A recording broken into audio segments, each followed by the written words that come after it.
NBC interrupts its regular program schedule to bring you the following special report. Martin Luther King Jr. was killed tonight in Memphis, Tennessee, shot in the face as he stood alone on the balcony of his hotel room. He died in a hospital an hour later.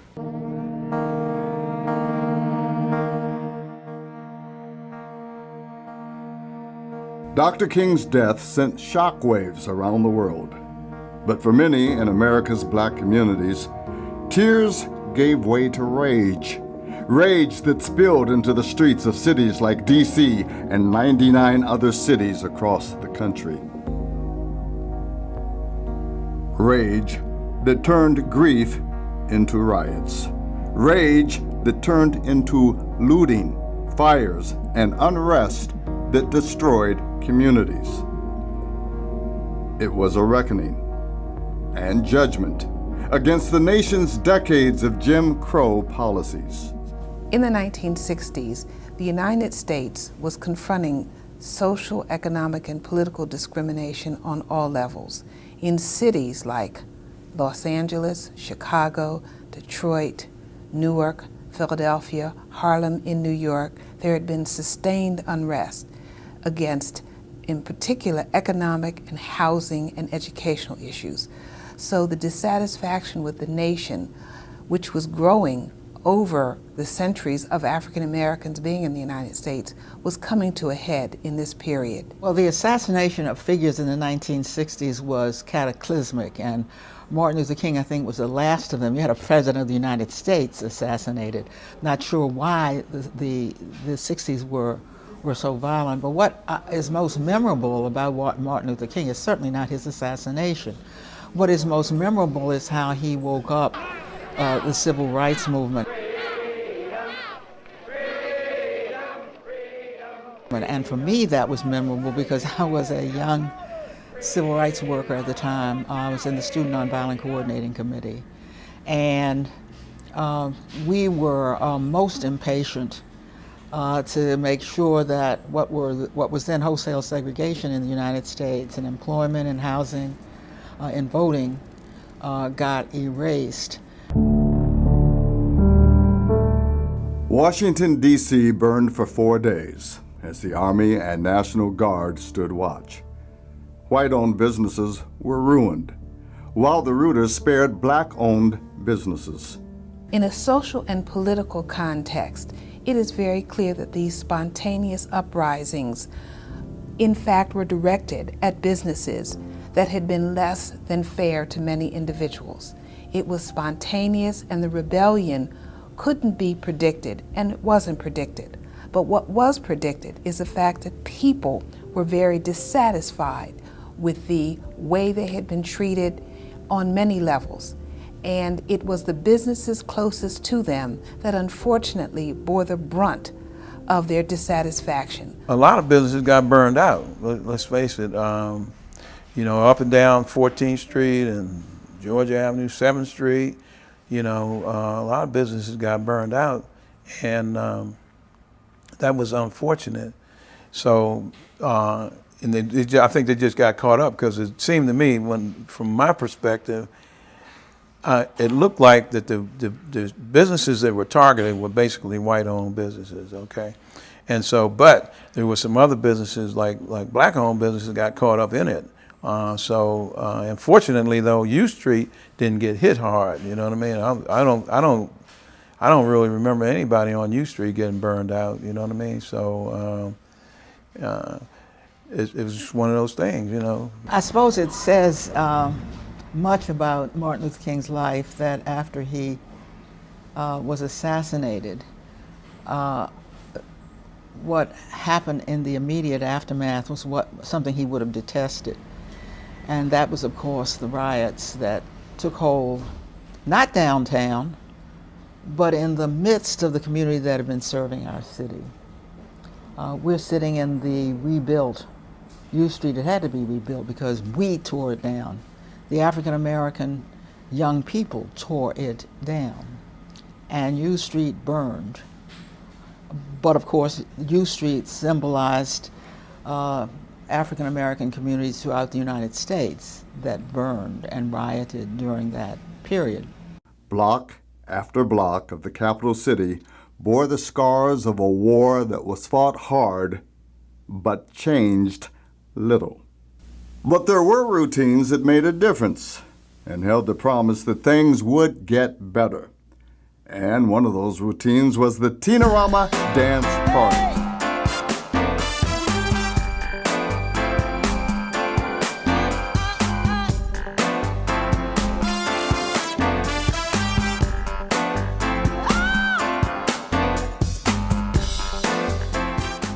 Teen-A-Rama Dance Party, a teen television dance program, was created for black teens during a time of racial segregation and social injustice in the nation's capital. Prior to that time, black teenagers were only allowed to dance on the all-white Milt Grant show 1 day a week. On Tuesdays, the black community called it Black Tuesday. I danced on the Milt Grant show in the late 50s. We danced on Tuesdays, and we did it about every other week, I think. I don't think we did it every week. They wouldn't let the black kids and the white kids dance together because we were still in that segregation mood. Although, if you won a dance contest, you could come back on Saturdays and dance against all the couples that won the contest for that week. You could come back on Saturdays and you would dance against them then. And by the way, I never won a dance contest on Saturdays. I'd only win if I was dancing on Tuesday with my people. It was because they had another dance show, and that show was called Milt Grant, the Milt Grant Show. And the Milt Grant Show only had blacks on it once a week. And it was on Channel 5 TV. I remember that. It wasn't such thing as called the Fox Channel or anything like that. So it was important that we got together. And the Teen-A-Rama show was on an off channel. It was on Channel 14. And you were lucky if you even could get it on your TV. And it was in black and white. Of course, most TV shows were in black and white too. And just the style of their dressing and everything, it was sort of educating, but people really didn't know it was an education for black people. It was an opportunity. It was important too because it was an opportunity for black young teenagers to get together and have good fun. Teen-A-Rama filled a void for black teens. Teen-A-Rama gave them an opportunity to appear on television and show off their own dancing and have a good time. The Teen-A-Rama dance show showed such a positive image. You know, the media used to always want to portray us as thugs or poor or drug addicts, and the Teen-A-Rama dance show had standards. You know, the guys had to wear jackets and ties, the young ladies had to wear dresses, we had to have our hair looking nice, and we looked like kids who were college bound. You know, we looked like kids who were going to be something in life. You know, we just didn't look like what the media was always trying to portray us as. As a matter of fact, I had teachers that used to say, "Ooh, Joan, I love to see you dancing on there," because I call everybody I know and say, "Ooh, the little short one, the one that just went behind that guy, she has this on, she's in my class." You know, it was not only was it a source of pride for us that were on there, but the community loved it. Teen-A-Rama was an important part of our community at the time. I'm proud to say it came and went with a good reputation as being a good showcase for our young people, and it will be remembered as something very positive in our community for those 2 or 3 years. I'm proud of that and always will be. For youngsters growing up in D.C., in what for them was a black city, but never seeing themselves portrayed in the media. Teen-A-Rama was one of the very few examples of where you could see yourself or see people who looked like yourself. The show was broadcast live 6 days a week from the studios of WOOK-TV in Northeast D.C. from 1963 until 1970. Despite what was taking place in Washington, D.C. in the aftermath of Dr. King's assassination, the Teen-A-Rama Dance Party remained on the air. Teen-A-Rama would have been important anyway, but it was significantly important because of the times, because of all the turmoil that was going on in 1968. What it did, it showed the nation young black people that had honor, that had respect for one another, that were well dressed, that were well mannered, that were soulful, and they could have fun. It showed white America that we were regular people just like them. And it showed black America we have our own. And to me, that's very important, because when I was a young kid growing up, I'd run home and watch Dick Clark on American Bandstand. But there were no faces of color. You know, it was all white. We watched anyway because it was the only thing to watch. But now to have our own, dancing to our own music, you know, it was great. It was very difficult, but we did our best to try to get there about 2 to 3 buses, walk across a big field, and to get there. I think we were on like Tacoma Park bus, Tacoma Park Station bus, and I can't remember the other street, but it was a journey, trying to walk across that big field and then stand in line in order to get in. But most of the time with the regulars, we had already had our line on the other side to get in. We were escorted in first, and then the other ones that had tickets, they had to wait in line and then proceed in. But they had to make sure they were dressed neatly. Many of the teens traveling to the WOOK studios witnessed the protests, the looting and policing by the military with bayonet rifles and all the other going-ons of a full-blown riot. However, these young people were determined to express themselves through their social dancing. The National Guard was stationed at our high school, right inside the stadium part of the high school. My Teen-A-Rama career started way before the riots. Like started when I was like 15, 16, because I could dance in junior high school. Anyway, but during the riots, Bob was no longer there. We had Leon the Lover, and he was good, but he wasn't Bob King. You know, we didn't do the mile long sandwich. We didn't do, I mean, the atmosphere felt different, because at home, when you could go on Teen-A-Rama during the riots, it was pretty much cleaned up, but you still smell the smoke, and the smoke was in the air, and tear gas, you could smell it. During this time of unrest, many parents were apprehensive to let their teenagers travel to the studio after school. My father kept us at home and inside. We couldn't do any riding on the bus or going nowhere.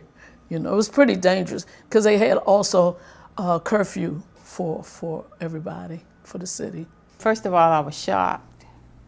And when they started riding, I thought that was terrible, because we were tearing up our neighborhoods opposed to tearing up neighborhoods where the white people lived, okay?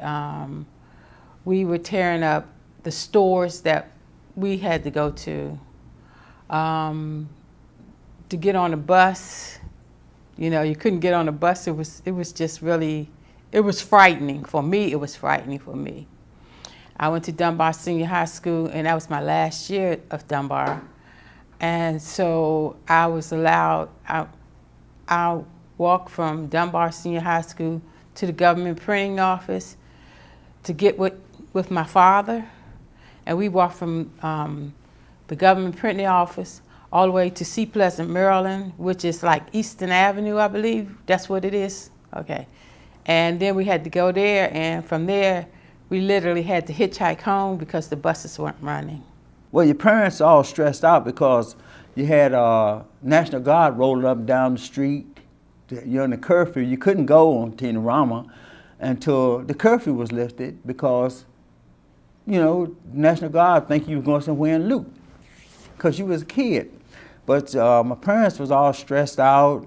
My aunts and them say, boy, don't go nowhere, just hang out with your friends. And you going down on Mount View Place and y'all got a little party down there, go down there and dance and, you know, do your thing because you can't go on Teen-A-Rama right now because, you know, things ain't right. The television station executive producers did their best to protect the teens by providing information on traveling to and from the studio. And I think Bob and others did to make Teen-A-Rama the showcase of the best of our young people. And I do think we succeeded. As I said, we insisted upon a dress code of sorts. We insisted upon the way you danced and how you behaved and so on. Our biggest problem with Teen-A-Rama and the outside community was the gangs of young thugs that accosted the kids on their way to and from Teen-A-Rama. Having gone through riots, turmoil, and times of uncertainty, Teen-A-Rama was a safe haven. It was a place of refuge. Here's our own. We can come to it every day at this time, and we can enjoy ourselves. We can relax, and we can celebrate being us. After the rioting and unrest subsided, Washington, D.C. would never be the same. And in spite of Dr. King's assassination, his work continued, and change did come, little by little. Improved housing, upgraded community services, even some improved educational activities did evolve, even if they weren't sustained.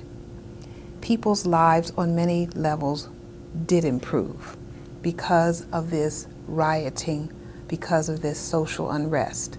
U Street is frequented by people of every race today.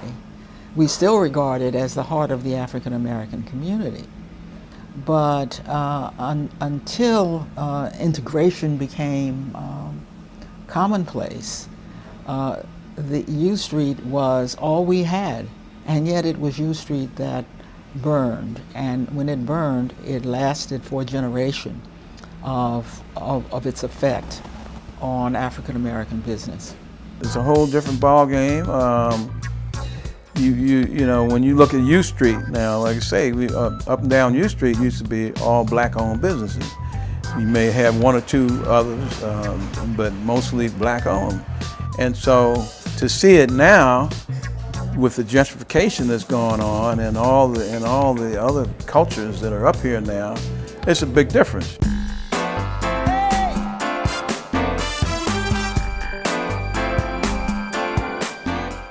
The Teen-A-Rama Dance Party remained on the air until its final show on Friday, November 20th, 1970.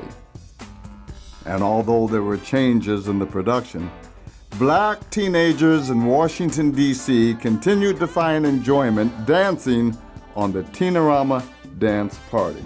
When you're making history, you don't really know you're making history. But it was also a part of history because I think I must have been only 19, somewhere in there. So at 19 years old, I was one of the youngest people hosting a major television show in the country. So it was a great day when I became the host of Teen-A-Rama. Teen-A-Rama really was the pioneer of all the other dance shows. This is before Soul Train, before all these other shows that they brought up. I'm a native Washingtonian, and I went to Dunbar Senior High School in 1968 during the riots. I used to dance every now and then, not every week. on Tina-Rama. I had a friend who got me on there, and I just went a couple of times because my parents didn't allow me to go out like to dances and things like that. So that was like a plus. That was like a privilege for me to go. It was important for Tina-Rama to stay on the air because it was like our legacy. And seeing the family and friends out in the audience, like TV Land, watching us, dance on the show, it was just marvelous. I really enjoyed it, and I didn't want to stop. I wanted to continue on, but everything has to come to an end. So that was one of my most memorable times, just to be on there and keep dancing and continue. Today, the year 1968 resonates in the minds of people as a year that changed the nation. Communities in D.C. are now rebounding from the turmoil caused by the riots, and the Tina-Rama Dance Party remains in the memories of those who continued dancing through the flames.